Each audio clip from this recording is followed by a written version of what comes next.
Okay guys, we are back. We have hubby here. Baby's sleeping, but we will say hi to baby when yeah, you want to close that behind us? When he wakes up a little bit. So just an update. So we came in Friday. It was a little hectic. We were here for preterm labor, so I guess when they discharged us that time, it was like a clerical thing, and they canceled our scheduled cesarean. But luckily, you know, it's on the doctor's thing and schedule, and they were fine with it.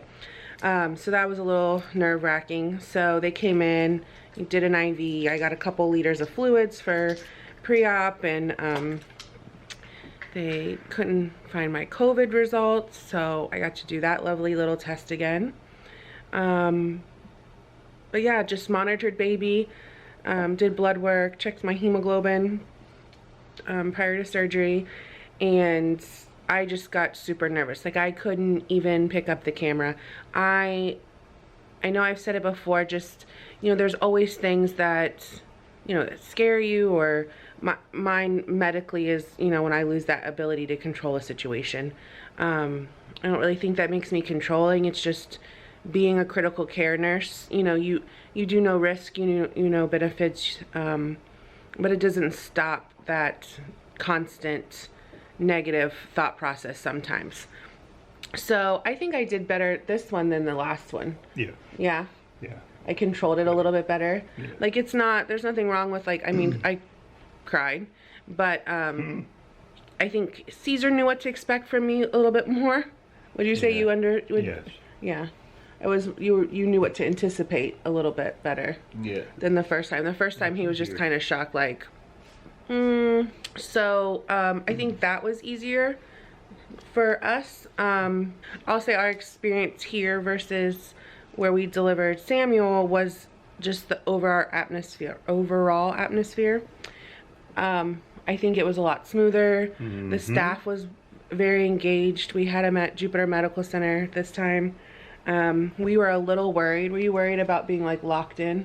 Yeah. Not being able to leave and forgetting something? That felt a little trapped, but it really went by quick. Yeah. What was your worst, like, fear of coming? The bed for the guys. The bed for the guys? Yeah. We'll have to show them. Like, so we have this little bed. Can you see he's sitting on it? So it has, like, a table which goes down flat. So we're able to sit here. This thing pops up. This is annoying. But this pops down. And then this folds down into a bed, and then they have fitted sheets that fit on it. You don't have to take it all the way down. And it pops down, but now it won't stay down because we want to show you. So that was your biggest thing, was making sure where he was going to sleep, because sometimes they just give them reclining chairs, and you know, they're up just as much as we are as moms. You know, their body physically might not go through the surgery, or the delivery, but it's still it was a joke. Yeah, but it's still... The fear of the unknown is really the biggest fear. That you don't know what's going to happen, how big the baby's going to be, any complications, things of that nature. But I was joking with this chair. No, he wasn't joking with the chair. Like, that's a hardcore, like, thing with guys. Where am I sleeping? And just knowing, like, we couldn't leave. So, but I will say the staff, I mean, I walked to the OR. They were wonderful. And then, of course, you know, like, we're joking kind of people. We like to make jokes and just kind of lighten the mood. And they were, like, right there. The doctors, the nurses. Very engaged. And very engaged. Very reassuring, too. Yes. And they were human. Yeah. That's the best part about it. They weren't these cold machines where they tell you A, B, C, D. They were really, they talked from the heart. Our nurses would talk about their kids with us, and we would exchange a lot of information.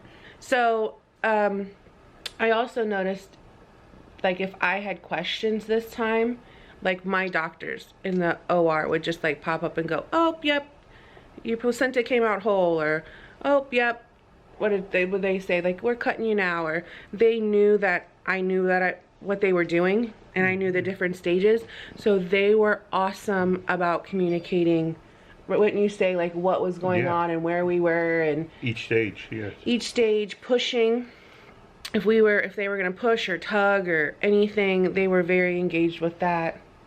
They also, like, gave us a lot of choices, which usually you don't get in an OR, wouldn't you say? Exactly. No. No. Like, do you want to see that? Can we pop the screen down?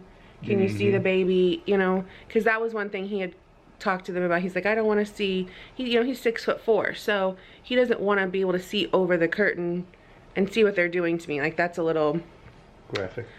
Little graphic. Oh, graphic. It's a little disturbing if you're not used to it. Where that wouldn't bother me, I couldn't see it anyway. But for him, that really bothered him the last time, and he's like, I can see, and they just really didn't care. So they made sure he was in a spot and his side of the curtain was higher. You know, because that bothers you. You know when you don't want to see, you know, your wife's insides all over her body like a filleted fish. And, you know, gave us options about like, hey, can we bring the curtain down to prepare him? Like, just look at baby, you know, so you can see him and stuff. They took lots of pictures from, I think there was, what, 50 pictures on there? Yeah. And they took lots of pictures. The doctor stopped it when they were done, and in the OR, you know, yeah, they joined in on pictures. And even our nurse anesthetist and all of them, they were just so wonderful at Jupiter. I just can't even say enough. Like, the whole experience in general. I mean, you always have a couple little hiccups along the way. I think we had like 2 that we were like, and we just kind of didn't focus on it. Yeah, nothing goes perfectly smooth, but this is as close to smooth as we've had. Yeah. So we were so thrilled about it. And I think one thing is just being present and being able to both be here the whole time. I know there was some anxiety with staying and him not being able to leave and deal with the kids, but you know, God kind of knew what he wanted to do with that, because last time he had to leave and go to work, and I think there was like some resentment on my part, like he wasn't there with me, even though my mom and my son were awesome, you know, he missed out on bonding, and he missed out on, you know, skin to skin, and just kind of developing that routine with us, you know, because he'll change a diaper, and you know, I had to send him to bed a couple times, like, no, you need to sleep. We both can't be up 24/7. So I think that was a big thing. How do you feel about the difference in you being able to be here 24/7 versus... It is a lot different. Yeah, it's a lot different. It was a lot more enjoyable experience this time. Yeah. Did you feel like less rushed and that you were present more? Yes, there wasn't a rush of trying to drive from work to the hospital to then go back to work to the hospital, and you know, missing out on all those little key pieces. Yeah. And you were able to be here for every stage, like, yes, to see everything. Yeah, I noticed, like, so you got to deal with like the hearing test and you know, talk to the doctors and the nurses, yes. Yeah. And it was just, I think that was more engaging, you know, and especially like right now with the way restrictions are at doctors' offices. I know for the husbands or the partners or whatever your situation is, it's a lot harder to engage because you're not seeing the baby, you're not going to the doctor's appointment. So I just encourage you that even if your hospital doesn't have a restriction as far as coming and going, that you just take clothes and you plan on staying. You're going to be in a private room because of the baby and the situation. They don't double up. I have never heard of any hospitals doubling up. But it just keeps you present, and that bonding and that being a part of, I think, is so important for a husband and a wife, even if this is your 6th kid. You know, we've both done this multiple times, but even if it's not your first child, I think it's just present to establish that bond between the 3 of you every time. Would you agree with that? Like, just, yes. I think we're all bonded a little bit differently. Yeah, you're right. Yeah. Yeah. Yes. So anyway, so going into that, you know, it's just blood work before OR. It's so really just basic stuff. Putting an IV in. They give you lots of fluids, and just kind of, it's like a waiting game. And then the procedure, it really went by so quick. They did such a great job with my spinal. I mean, you feel a little bee sting, and they numb it so well. They do this every day, all day. Our hospital was extremely busy too. I know it's like a full moon, and some people believe in that, some don't. but I know like pressure changes and, you know, just different things affect it. And there's a lot of COVID babies. You know, everybody was forced to We were full here. Yeah, all they kept saying is 7 more people came in, 8 more people came in. So I think when we came in on Friday morning, 8 were laboring, and we were C-section, and then there was another scheduled, and then 2 more people came in that were laboring when we went to the OR at 7:40. Mm-hmm. And then all those delivered. And then that night they said there was 8 more on Friday night that came in after midnight, and all delivered. I think that full moon, like you said, or something. And then Saturday, what did they say? Like another 7 or 8. Mm-hmm. I mean, it was. They've had a lot of babies, so that was just, you know, the nurses and stuff. But you never knew it. You never knew that they had a lot of patients or they were stressed. It was just, what can I get you? Do you need anything? Again, they have everything you need, so don't be worried that you're gonna forget something. I'll tell you, like, we brought snacks, and I think you ate, what did you eat? Some nuts? Yeah. But other than that, wasabi nuts and but other than that, like the drinks you drank. Yeah. But like coffee. The other heavy snacks that we bought, you didn't even really eat any, did you? Didn't touch too much. I tried to keep a, you know, pace because they fed you breakfast, lunch, and dinner. And it was big breakfast, lunch, and dinner.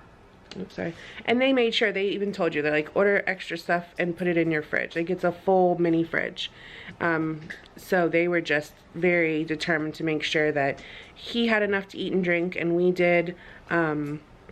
So that was great. I could only have like liquids in the beginning, and then solid foods, because of course I was a C-section. So you know, they roll you out and put you in the room, and just from then on you have a nurse, and they the baby stayed. You want to talk about the baby and what, because you were there mostly. So we had the baby nurse in the delivery room, and the baby stayed there. Yeah, throughout the whole. The last time they took the baby to a separate room, they take you out. This time I was there for the whole surgery, and they were very, you know, they took their time. They even helped me. You know, I was able to cut the cord there. Help with cleaning the baby, little extra pieces that they actually, because usually they separate the dad and the baby from the mom, and everything was in the room as much as possible. One room, so you could actually, we were there too, you could hear. Yeah. So you could hear him crying all the time because they were touching him. Footprints, everything was. Oh yes. Everything was pretty much done in the room, and then he even came with the machines, like the warmers and stuff that they bring. They usually take the baby to for a little bit to get their body temp up. They brought that in the room. So everything was brought to us. It wasn't brought out. So this is actually Sunday. So Saturday morning, we did, you know, they come to you and they take all your information to get your Social Security card. They came to the room, and I was actually in the shower. So you got to be part of the hearing test. Just to check that, right? And they came to your room instead of you going to taking the baby to a separate room.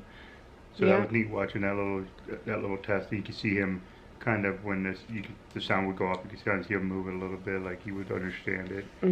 So that's flying colors. Yep. So they came to the room.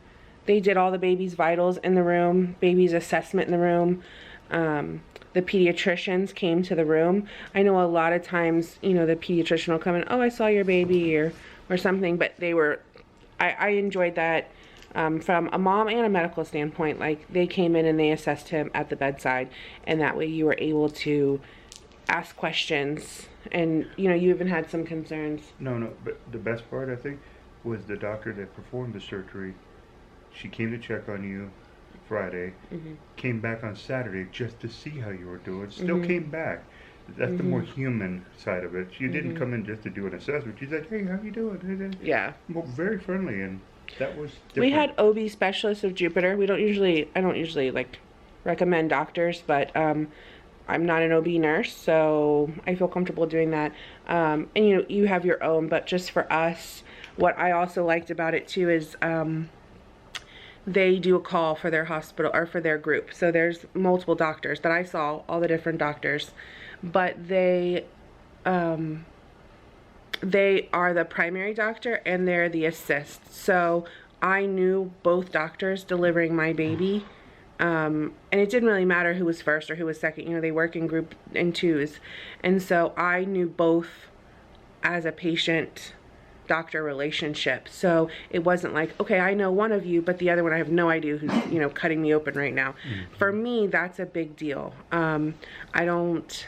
There, you know, there's hospitalists and there's different things when your doctor doesn't go there, but I specifically wanted to go to a hospital with a NICU. Not that I was anticipating anything being wrong with the baby, but if anything does happen unexpected, there's a certain level of care that can be done in the same hospital I am. There's nothing more fearful for me than being stuck at a hospital because I had surgery, not even vaginal, but an operated on situation, and being forced to stay at one hospital while my baby shipped off to somewhere else. So that for me is always a big deal.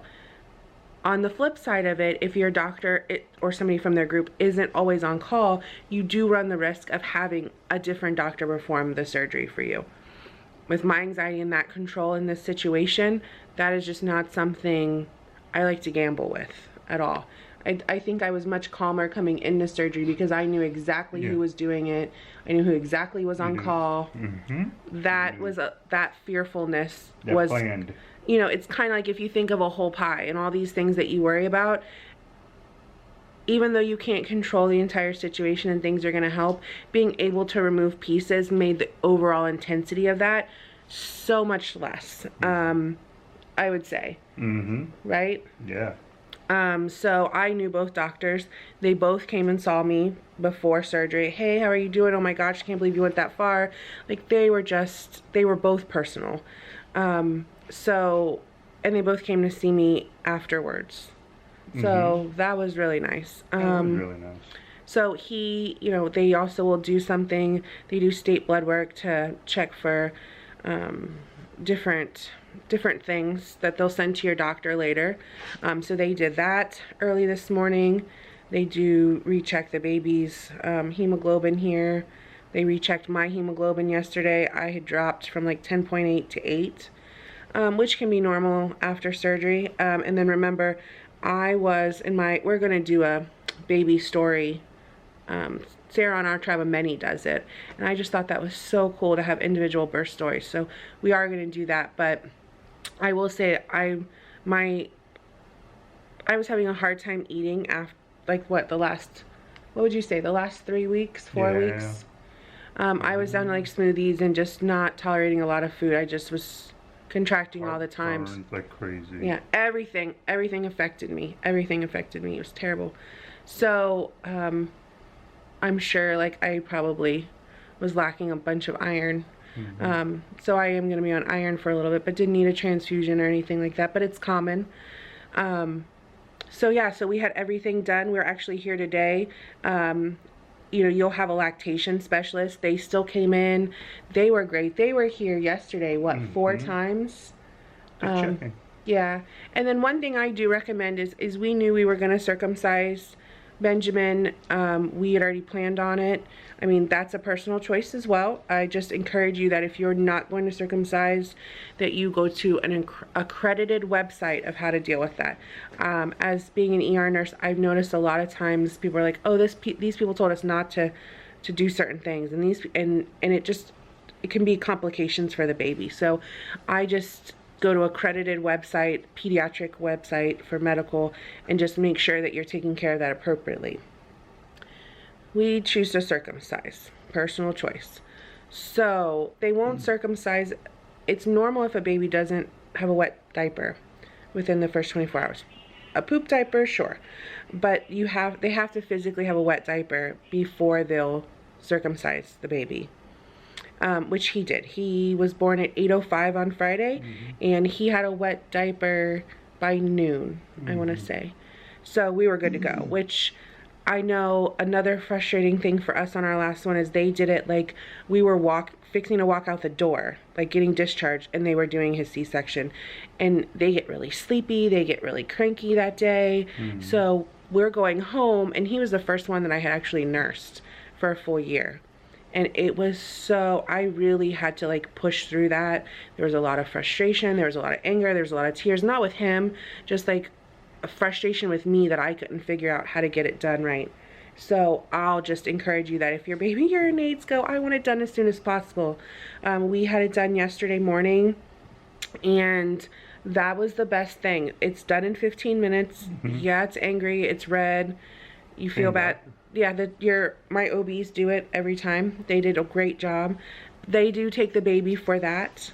That was one thing they took him for, was that, but you don't want to see that anyway if you've never, I mean, I've seen them in rotations and stuff, but it's not something you necessarily want to see.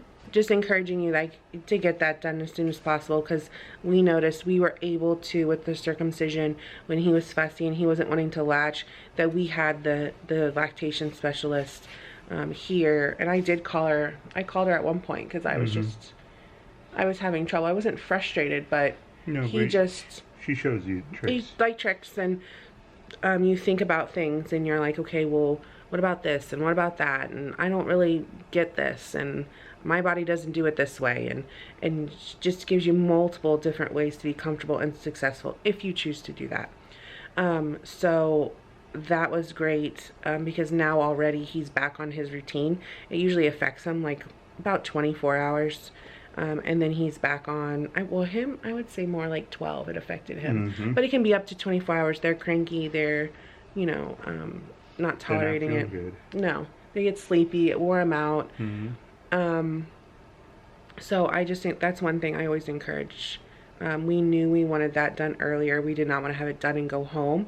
Not because I didn't think I could take care of it. Again, it was more for like the breastfeeding support and making sure we were successful. You just want to set yourself up for success and not frustration and failure. And just stopping and taking that deep breath and going, okay, let me reset. Let me start this over. He's not wrong, I'm not wrong, we're just not communicating right. And when a baby can't communicate, you just got to figure out how to read their signs. So yeah, they did everything.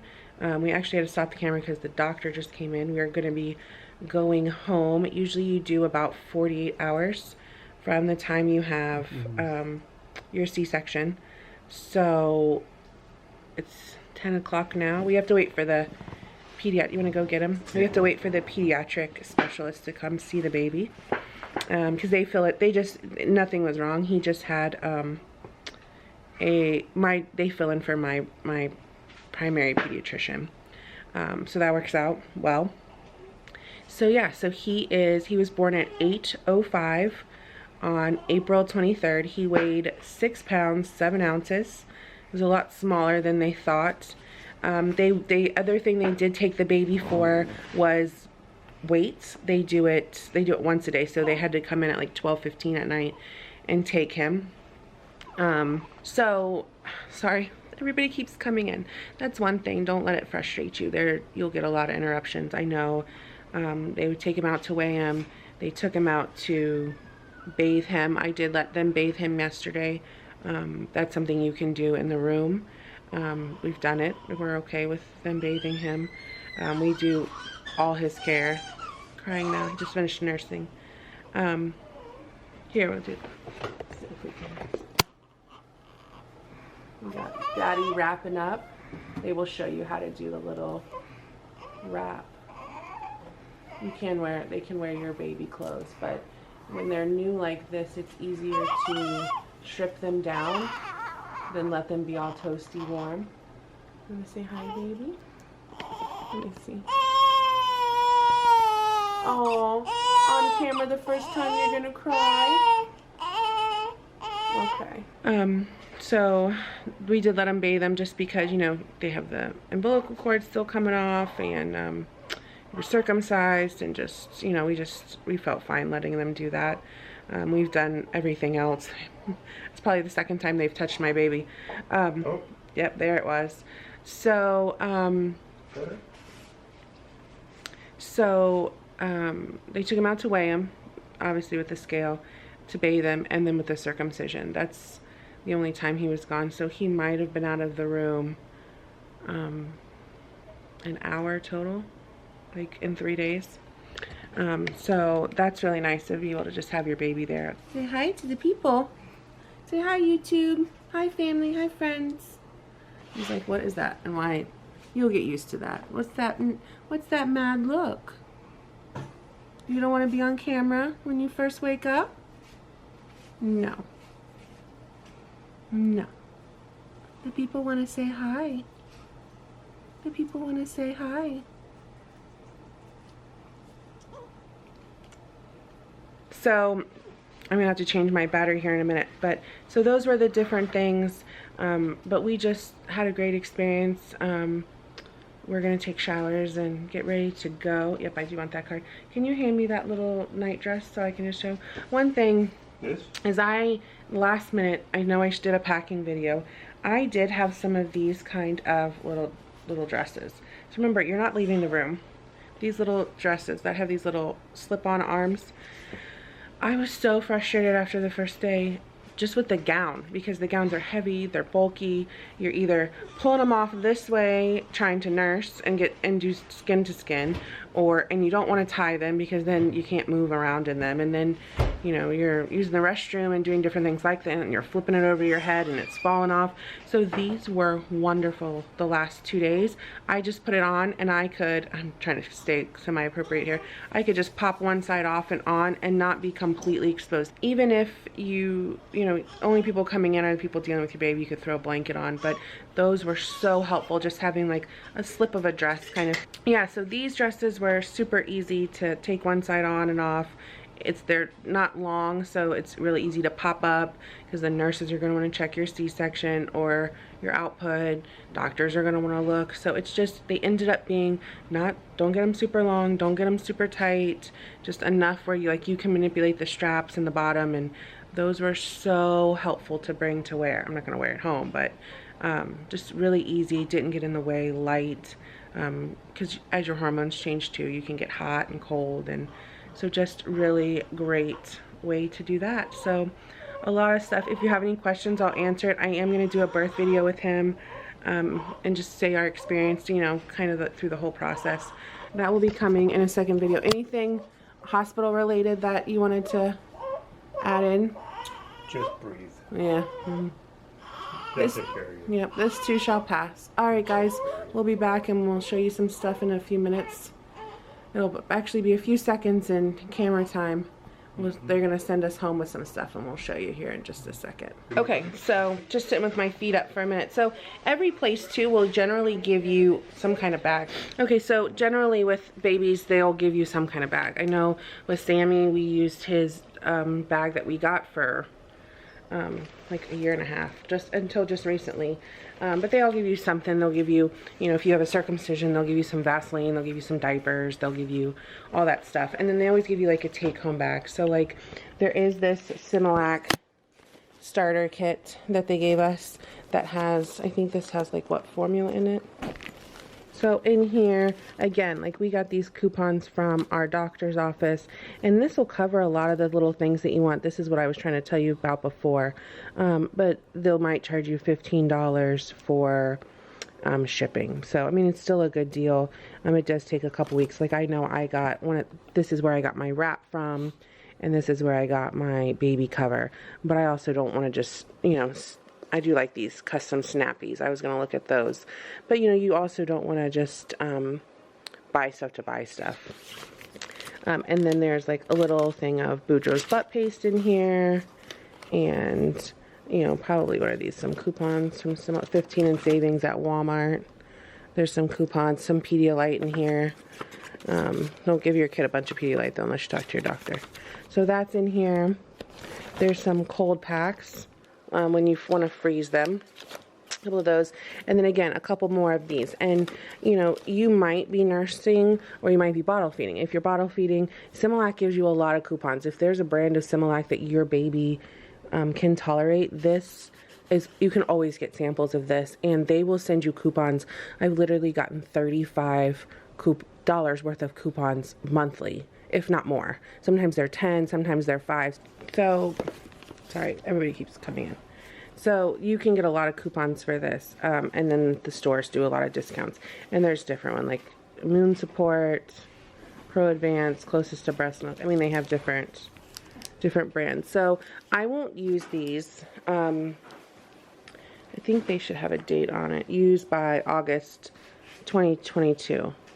So what I'll do is I will keep these because again we are in a hurricane district, and if something was to happen, you know, we kind of stockpile a little bit, not crazy. We will keep the formulas and we'll use those as backup for an emergency. You know, there's times too, like if you were to get sick, you can't, and you get contrast, you might have to not be able to nurse your baby if you don't have a stockpile. If you get sick, so you never know the unexpected. So we always, I always like to make sure I have them, and in 6-8 months when he's eating food and not needing as much formula, I will donate those either to a mom that will use them or to a woman's shelter. We have one where we're from where, you know, like when they have to leave bad situations and it's just the clothes on their back and their baby, they need everything, we make sure we donate to them. And then also in there they have these ready-made bottles, which are good. You don't even need the water with them because this takes special water, but they give you some bottles in here, and then just some, you can store milk in these. They have little tops. These are all sterile. If not, you can just put a nipple on them. So they give you a bunch of these, and again, I will save this stuff because also to people that do any kind of mission trips, you save these. Again, these are all sterile, ready to go. They're reusable, freezable, dishwasher safe, but these are nice. Either if you're cooking something and storing it, or if you know a missionary, they can take these overseas because these kind of supplies get really expensive for them. So that's in there. And then what else? And then in here, and like I said, every hospital, it's the same but different. I mean, they give you all kind of information, and you should just read through it. Newborn screenings, congratulations on your new baby. This one tells about skin color, which you'll know if you have some issues with skin color. They also do some like parenting magazines usually in there. And then if you are nursing or feeding, it tells you just to kind of keep track, especially if you're a new mom. It can be overwhelming if you're sleep deprived. If you have a bunch of kids, you're kind of like, oh my gosh, when did I feed last? I don't know how many diapers they had. So this kind of helps with that, like how long they're sleeping, diaper change and feeding, until you're comfortable with it. And tells you, you know, urine or stool, how long they nursed for. This gets important too because in the beginning your baby weighs a certain amount and, you know, loses weight and everything. So this is really nice for new moms to just kind of see, like, or experienced moms. If your baby's not gaining weight back or anything, they might want you to keep track. This is a great way to do it, to see how long they're nursing, and if they have like a good suck, a good pull, whatever, a good latch. So these are great for moms, and then parenting books. So that's kind of what we got in this bag. Like I said, every bag's different. Oh wait, one more. So then this is like a little Pampers. And again, they give you, you know, a little throwaway diaper and, what is that, Cascade coupons. It's odd. And then, you know, everybody likes to, there's more coupons in here. Oh, Pampers diapers. $1.50 off. And again, if you're on a budget or anything like that, just know that you keep these coupons. So this is a manufacturer's coupon. So say you go to Publix or you go to Target and you have Target Circle of Excellence, and they have an extra $10 gift card, and then you have this, and then you have another coupon. You can use them all together and get good sales on diapers. So we always keep those. Again, different coupons. If your baby, I wouldn't necessarily go run and get everything because, you know, like Sam didn't have all these issues with colic. We actually gave him, when he was old enough, a little bit of tea. I think it was like 6 months, just and a little bit of water, and helped with like gas. So we didn't go out and buy a bunch of like grape water for colic and all that. But if you need it, save these coupons, and they're usually good for, you know, a certain amount of time. But don't go crazy buying a bunch of stuff you might not need. Here's another off of wipes. It just tells you, congratulations, Publix Club. You can join it, and then they all send you coupons for Publix. Same thing with Similac. If you sign up to Similac, they will send you a ton of coupons. Oh, there's a little pack of travel wipes. Those are great to leave in the car. But they will send you a bunch of new stuff. So get on there and get those freebies, get those coupons. I mean, it really does save you a lot of money. So that is what we got going on. We have our stuff packed up, ready to go. We have our baby stroller, our baby car seat, and baby's clean, dressed, fed, ready to go. So we are waiting on paperwork, and we are ready to get this party started. We had one of our daughters turned 15 yesterday, so it's her quinceañera, and we watched her open her presents from us, and grandparents took her shopping, and she just had a great day. So we are so thankful for family and filling in for us when we're not there. And then also to you know, my dad's birthday's today, and he's in town with helping watch the kids, and so we're just ready for everybody to meet this precious little baby. So this video will probably come out, what, Monday or Tuesday. And we thank everybody for stopping by. If you have any questions, put them down below, and I can always do a Q&A question in about a week or two on how it's going with baby. My husband and I will do that together. So we look forward to talking to everybody again, and we'll answer any and all questions. You guys have a great day. Bye.